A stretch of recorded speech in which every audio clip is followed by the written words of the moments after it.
जय श्री कृष्ण।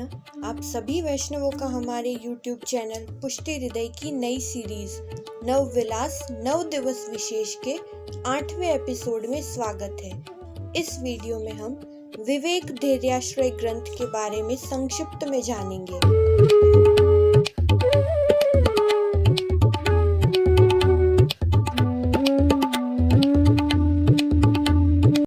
इस ग्रंथ में आध्यात्मिक जीव और वैष्णवों को जीवन में किस प्रकार विवेक रखना चाहिए यह समझाया है।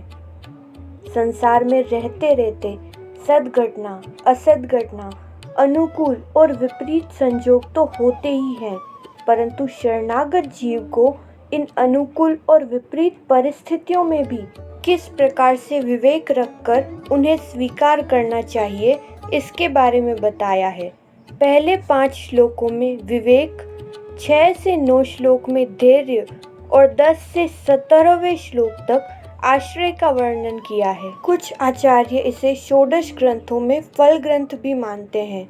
जिस प्रकार कृष्णाश्रय ग्रंथ में श्री कृष्ण के आश्रय को समझाया है, उसी प्रकार इस ग्रंथ में विवेक और धैर्य पूर्वक आश्रय को समझाया है। लौकिक आवेश और सांसारिक दुख ये दृढ़ आश्रय अथवा शरण भावना में बाधक होते हैं। लौकिक आवेश के समय विवेक और सांसारिक दुखों के समय धैर्य की भावना रखनी चाहिए। इससे आश्रय ही भावना की रक्षा होगी। विवेक का स्वरूप यही है कि प्रभु स्वयं की इच्छा से ही सब कुछ करेंगे। प्रभु सर्व सामर्थ्य युक्त है, सर्वज्ञ है एवं सर्वशक्तिमान है। धैर्य के स्वरूप को समझाते हुए बताया है कि मरण पर्यंत आदि भौतिक, आध्यात्मिक एवं आधिदैविक दुखों को सहन करना ही धैर्य है।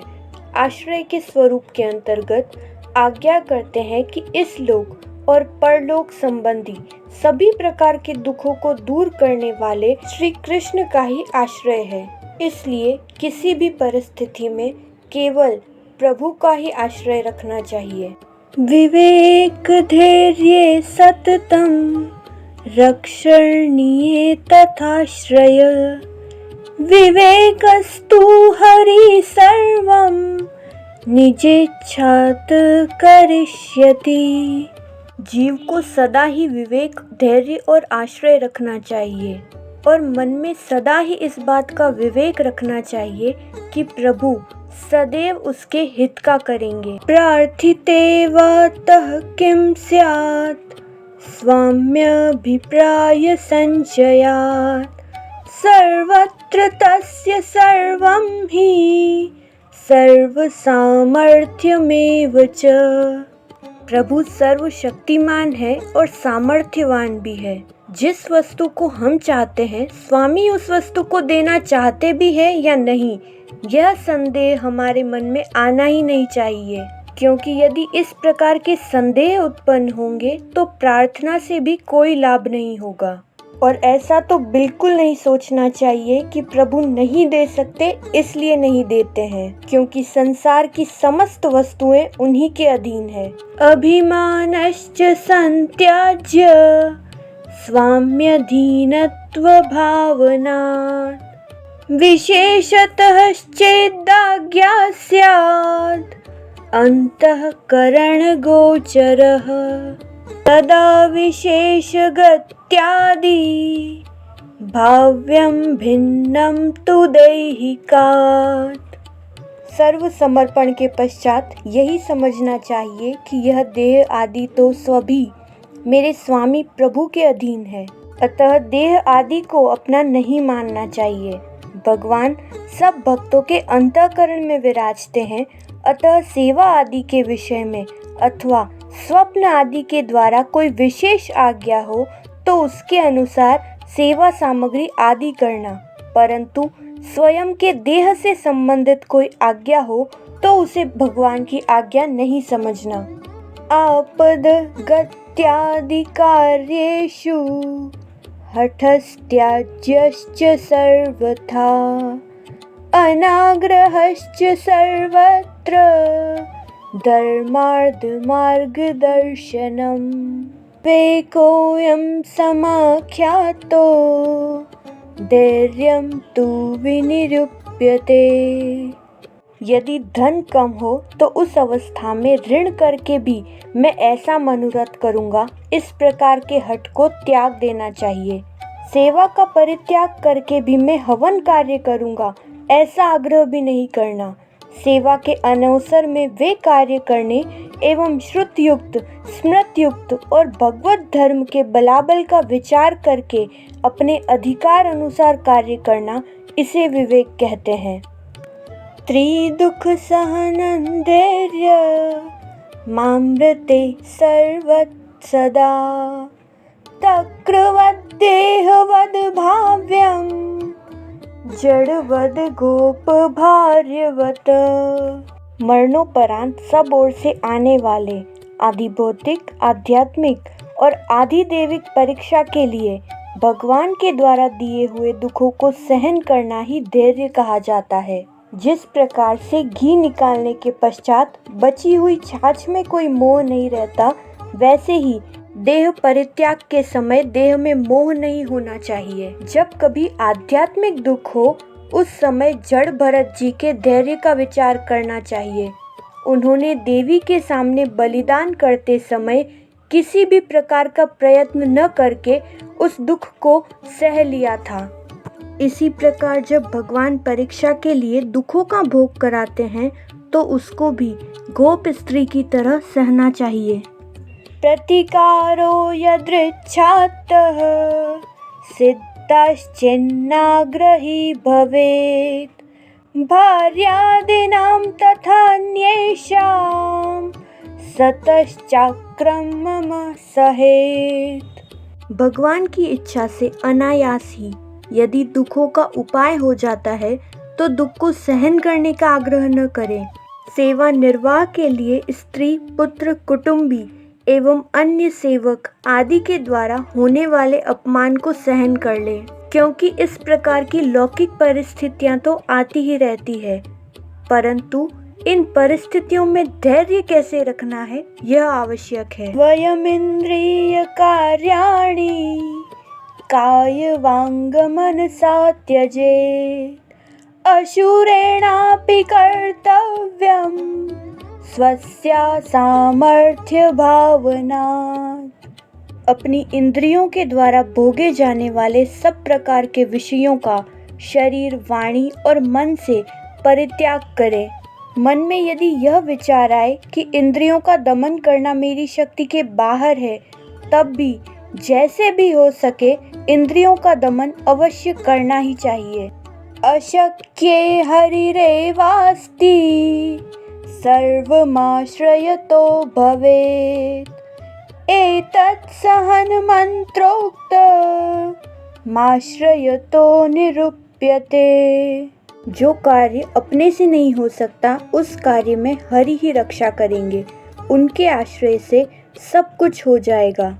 इसके आगे आश्रय को समझाया गया है।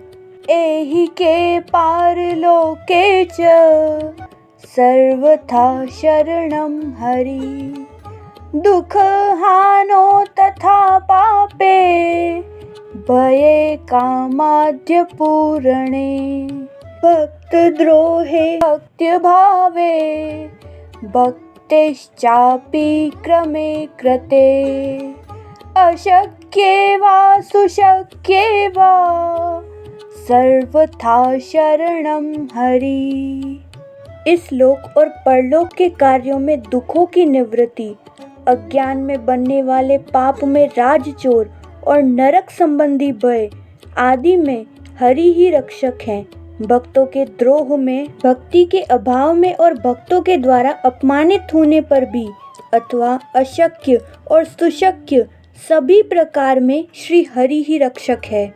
अहंकार कृते चैव पोष्य पोषण रक्षणे पोष्यातिक्रमणे चैव तथा ते वास्यति क्रमे अलौकिक मनः सिद्धो सर्वार्थे शरणं हरि एवं चित्ते सदा भाव्यं वाचा च परिकीर्त्ययेत्।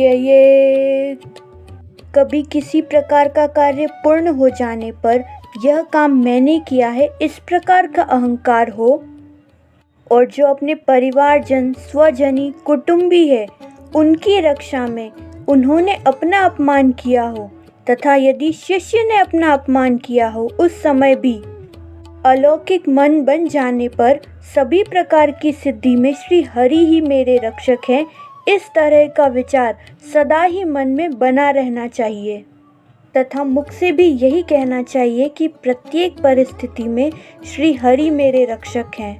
अन्यस्य भजनं तत्र स्वतो गमनमेव च प्रार्थना कार्यमात्रेऽपि ततोऽन्यत्र विवर्जयेत्। अन्य देव का भजन तथा वहाँ स्वतः जाना अथवा किसी के कहने से उनको रक्षक समझना, केवल लौकिक कार्य मात्र के लिए भी प्रभु से अथवा अन्य देव से प्रार्थना का त्याग करना चाहिए, क्योंकि प्रभु के शरण में जाने के पश्चात हमारे लौकिक और अलौकिक दोनों ही कार्य प्रभु अपनी इच्छा से स्वतः ही संपन्न करवाते हैं। अविश्वासो न कर्तव्य सर्वथा वादकस्तु सः ब्रह्मास्त्र चातको भाव्यो प्राप्तं सेवेत निर्ममः। भगवान की शरण ग्रहण करने में किसी प्रकार का अविश्वास नहीं करना चाहिए। इस विषय में ब्रह्मास्त्र और चातक की भावना करनी चाहिए। जैसे मेघनाद ने हनुमान जी को ब्रह्मास्त्र में बांध लिया, किंतु उसे ब्रह्मास्त्र पर भरोसा न होने से हनुमान जी मुक्त हो गए और बाद में उनका सारा प्रयत्न व्यर्थ हो गया। अविश्वास महादोष का कारण होता है, किंतु प्रभु पर विश्वास मात्र ही सभी कार्य का साधक होता है। प्रभु में अविश्वास न कर जो भी अपने को मिलता है उसी का ममता रहित होकर सेवन करें। यथा कथंचित कार्याणि कुर्यादुच्चावचान्यपि किवा प्रोक्तेन बहुना शरणं भावयेद्वरिम्। लौकिक वैदिक सभी छोटे बड़े कार्य जैसे भी हो सके प्रभु के आश्रित रहकर करें। एवमाश्रयणं प्रोक्तं सर्वेषां सर्वदा हितं कलौ भक्त्यादिमार्गा हि दुस्साध्या इति मे मतिः। इस प्रकार सबके लिए सर्वदा हितकारी भगवान का आश्रय कहा गया है, और भक्ति के समस्त साधनों में प्रभु का आश्रय ही हितकारी है, क्योंकि प्रहलाद जी ने कहा है भगवान तो अनन्य जनों के ऊपर ही स्नेह करने वाले हैं, अतः जब तक अन्य का आश्रय होगा तब तक भगवान भी अपनी कृपा भरी दृष्टि से उस जीव की तरफ नहीं देखेंगे। अन्य का जब तक भजन होगा तब तक अच्छी प्रकार से आश्रय की सिद्धि नहीं होगी।